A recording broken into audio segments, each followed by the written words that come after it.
हुन्छ।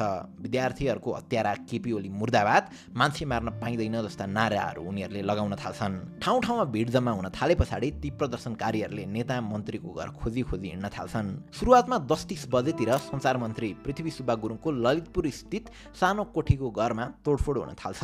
प्रोटेस्टरहरूले यही हो सोसल मिडिया ब्यान गर्ने, यसले हाम्रो फ्रिडम अफ स्पिचमाथि हस्तक्षेप हानेको हो भन्दै ढुङ्गामुढा गर्न थाल्छन्। त्यस पछाडि नैकाप स्थित होम मिनिस्टर रमेश लेखकको घरमा पनि लुटपाट र आगजनी हुन्छ। नजिक अनि पाएक पर्ने नेता मन्त्रीहरूको घरमा क्रमशः ढुङ्गामुढा, तोडफोड, लुटपाट र आगजनी हुँदै जान्छ।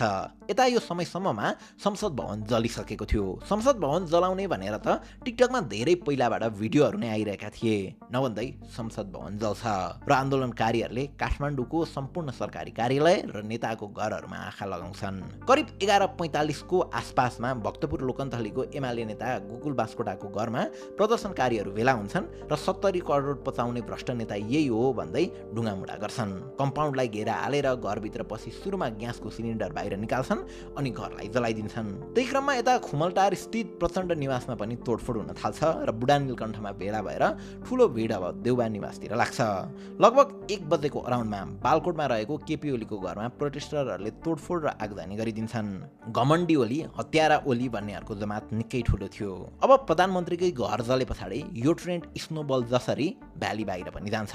देशका ठुला सहरहरूमा त्यहीका स्थानीयहरूले आगजनी र तोडफोड सुरु गर्छन्। मालपोत कार्यालय, करदाता कार्यालय र सातै प्रदेशका प्रदेश भवनलाई प्रदर्शनकारीहरूले निशानामा पार्छन्। भ्याली बाहिरका नेता, मन्त्री, मेयर, उपमेयरका घरदेखि नगरपालिका भवनहरू प्रदर्शनकारीहरूका मुख्य टार्गेट थिए। यसैबीच करिब 2:45 बजेको समयमा यता ओलीले प्रधानमन्त्री पदबाट राजीनामा दिएको खबर बाहिर आउँछ।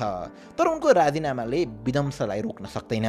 सडकमा उत्रेका अधिकांश आक्रोशित प्रदर्शनकारीहरूलाई सायद ओलीले राजीनामा दिए भन्ने थाहा नै थिएन होला, या थाहा भए पनि उनीहरूलाई मतलब नै थिएन होला। उनीहरूलाई अब केहीले रोक्न नसक्ने स्थिति सिर्जना भइसकेको थियो। ओलीले राजीनामा दिएको घोषणा गर्दै गर्दा यता बुढा नीलकण्ठमा रहेका शेरबहादुर देउवा र आर्जु राणा देउवाको घरलाई प्रदर्शनकारीहरूले घेरा हालेका हुन्छन्। सुरुमा त त्यहाँ तैनाथ पुलिसहरूले त्यो भिडलाई रोकिरहेका हुन्छन्, तर बिस्तारै भिड बढ्न थाल्छ अनि सबैजना सुरक्षा घेरा तोडेर देउबा निवासभित्र थिर्छन्।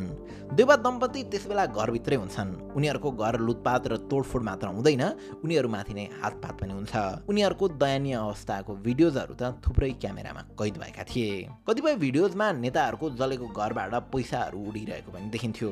ती दृश्यहरू फिल्मभन्दा कम थिएनन्।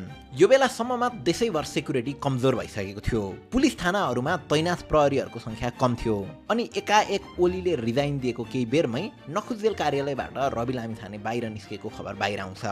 केही प्रदर्शनकारीहरूले केही